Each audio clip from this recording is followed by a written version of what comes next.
Sa social media, nag-viral ang eksena kung saan hinalikan ni Coco si Julia habang magkasama silang nagpe-perform sa stage, isang moment na hindi napag-usapan ng dalawa bago ang taping.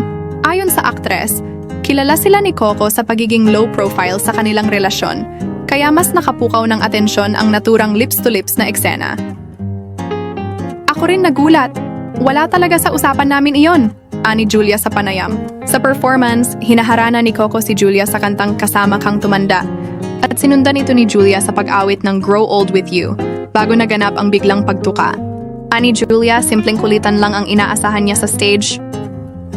Pagdating sa stage, fineel ko lang na para lang kaming nagkukulitan sa tugtog. Wala akong in-expect na ganito, dagdag pa niya.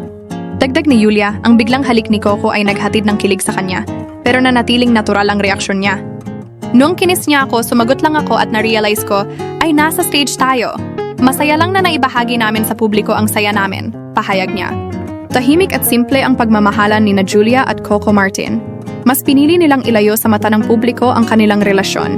Pinapahalagahan ang pribadong sandali kaysa ingranding pagpapakita.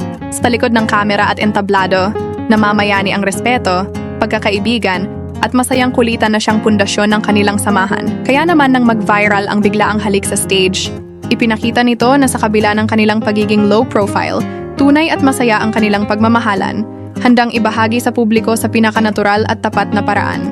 Mas lalo itong nagmarka, hindi bilang scripted na eksena, kundi bilang totoong damdaming kusang lumabas. Ipinakita nito na sa kabila ng kanilang pagiging low profile, tunay at masaya ang kanilang pagmamahalan, handang ibahagi sa publiko sa pinakanatural at tapat. Maraming salamat sa panonood ng aking video. Kung nagustuhan ninyo, huwag kalimutang mag-subscribe. Kita-kits ulit sa susunod.